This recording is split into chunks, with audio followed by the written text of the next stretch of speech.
This is The Story of My Song by American Express.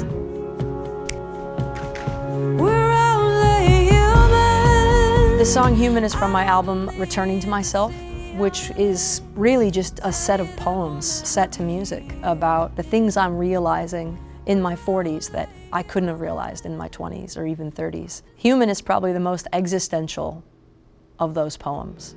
Okay, let's break down the song. Baby, you're only gonna hurt your back, looking down like that. Cut yourself a little more slack. I love a ladder.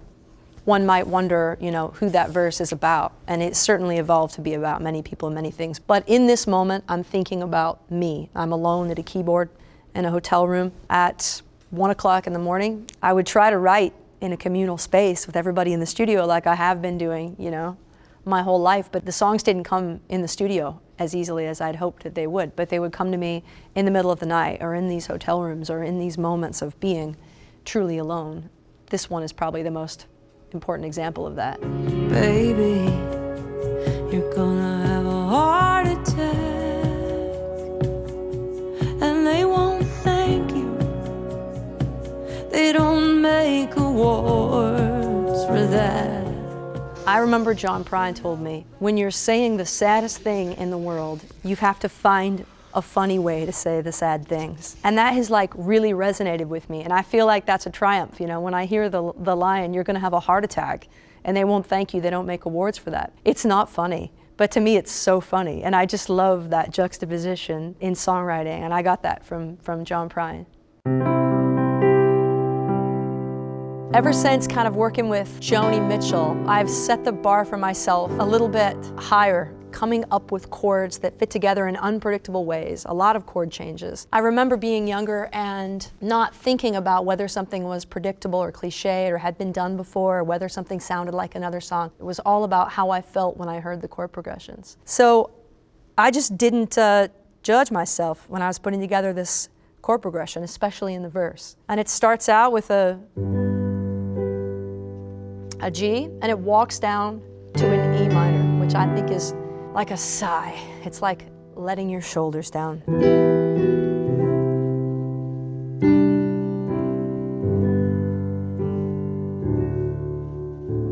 And that's kind of churchy, and so you know that you're about to enter into a therapy session, basically.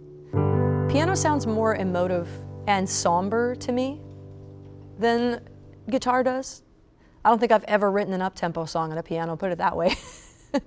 When I wrote this on piano, I thought I was going to walk into the studio the next day and sing this song on a grand piano, and it was going to be finished, that's how we were going to do it. But we wound up doing it very differently. It's actually in F sharp. I had to transpose it down a half a step so that I could sing all the crazy peaks in it. And I liked the way that my voice sounded in the verses more. I really wanted to sound reflective, grounded, and centered, and not right on the edge of falling apart. So dropping it down was a big deal, and we had to tune the pianos down in the studio. I think they can mean different things. I think key signatures can mean genre even. I don't think I've ever written a country song in A or E. Those feel like rock and pop chord progressions to me. G feels like a country chord progression. So it's interesting that I ever had the impulse to start this song out in a G shape. Instinctively, I knew it was going to end up in a different key than G. When I go to the pre-chorus, at least what I play on the piano, or what I played when I wrote it, was it takes this turn toward the triumphant so that the chorus can be victorious. It can have a victory in it. So we're coming out of this into this.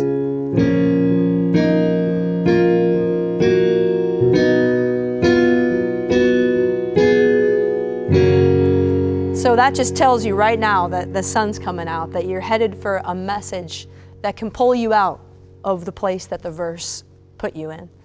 And that's the quintessential chorus trick.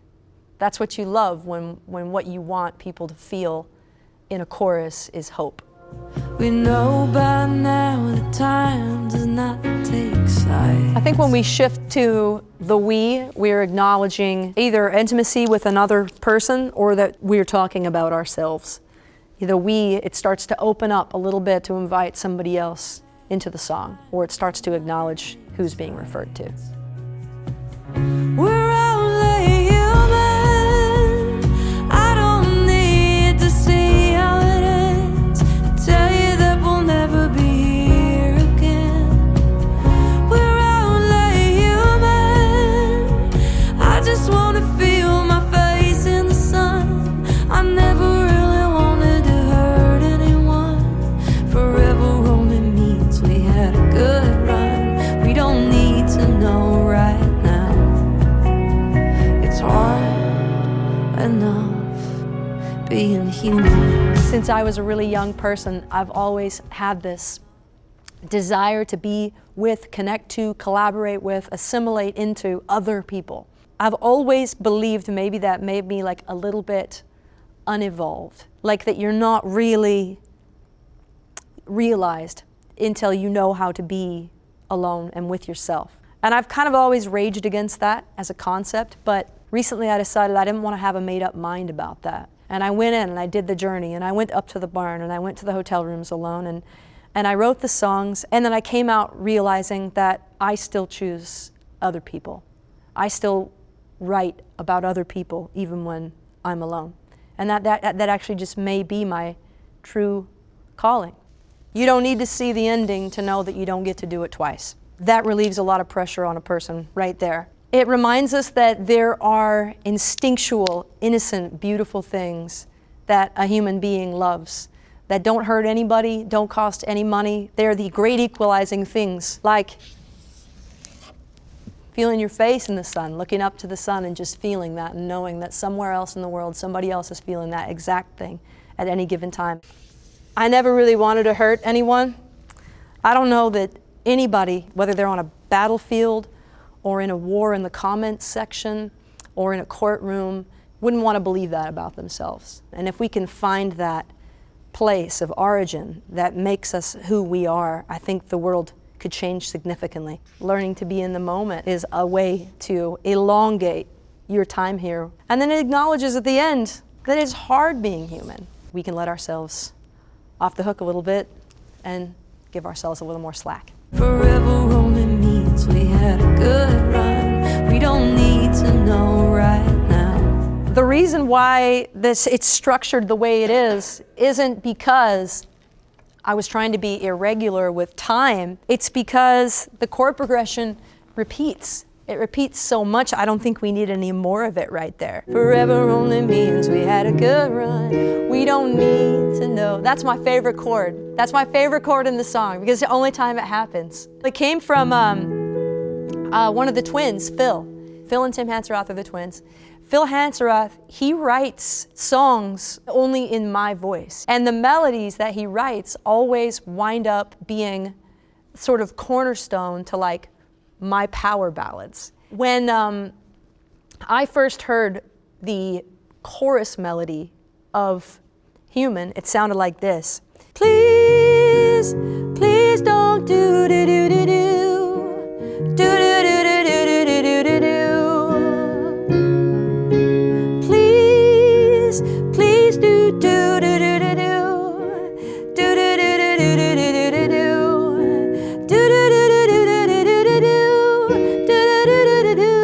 do. And that was where it ended.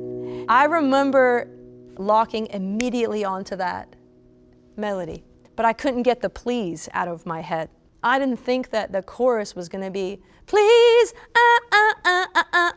but it did become that because that melody had sort of earwormed me, and that became my favorite part of the song. I will actually tell you that musically, in terms of the construction of a melody, that chord might be the reason why Human exists, because it's so unusual. So I want to talk about the producers on this song.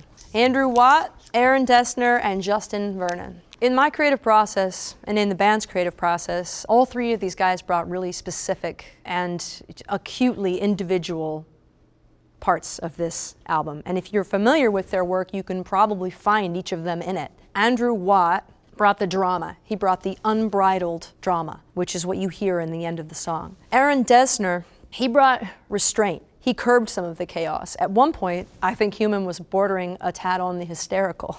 Justin Vernon of Bon Iver, he brought this wisdom to it, and he's a muse for me. I needed at one point to shut everyone out.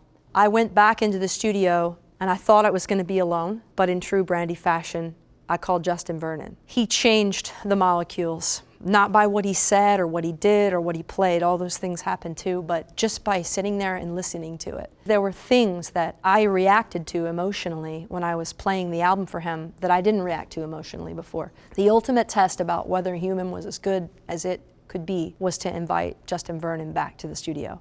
I would have originally thought that when you labor over something, it means it's not good.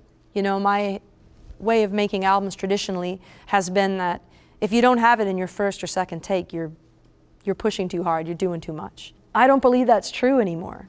I believe now that the time that you put into something, it's valuable, that time.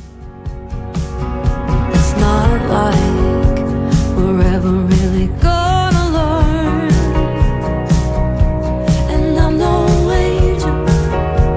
I know we're gonna watch it burn. In this case, the first two lines are leading to the last three, and that's why we need to cue up the rest of the verse. And baby, there isn't anywhere to run, and I won't blame you for seeing all the beauty in a wildfire sun.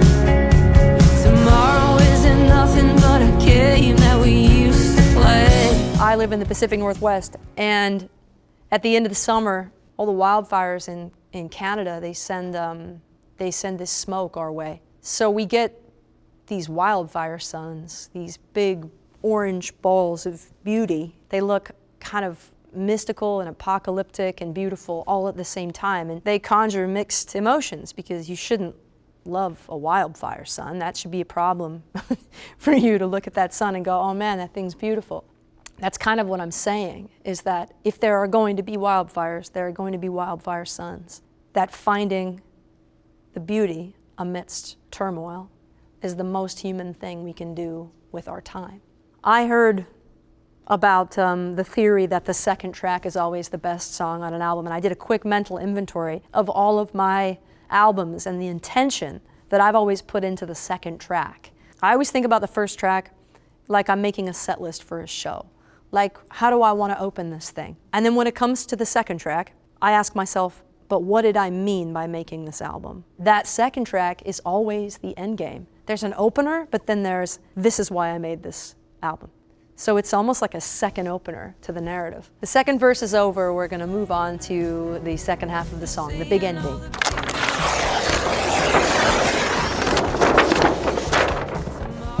We got a little more tearing to do. Okay, let's hear the chorus again. Let's hear the big chorus.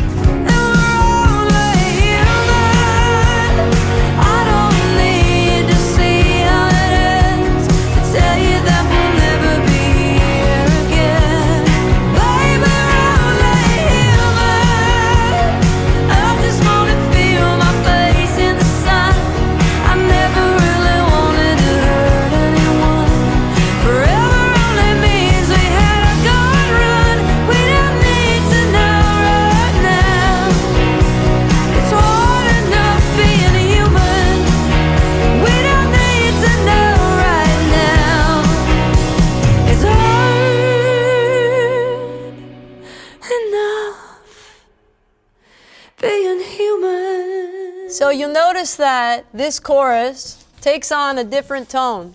It's a little more confident, it's a little more triumphant in a pained way. It's pleading. At this point in the chorus, the whole band has joined. Everyone's playing guitar. There's so many electric guitars in that chorus, and they're all going down live. It's massive. It's got Justin Vernon on piano. It's got Aaron Dessner on guitar, Andrew Watt on guitar, Tim Hanseroth on guitar, Phil Hanseroth on bass, Chad Smith on the drums, and I am playing another guitar, believe it or not. We have French horn on there and organs, all kinds of musical, epic, shameless, hysteria at that point.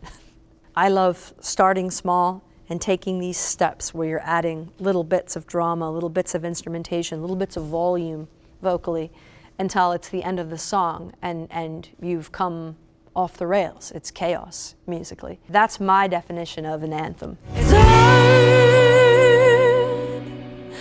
enough being human. Now that is a line I wanted to emphasize. Both times I wanted to break down into a state of gentleness as a way to alleviate the listener into that. In this second time, I'm up the octave and I'm singing in a different voice. I'm using a head voice, or some people might call it a falsetto, although I don't. It sounds like it's right on the verge of falling apart, like it's not holding on to itself very well. And that's something that I wanted to keep, because I think that's a really important place for that lyric to live.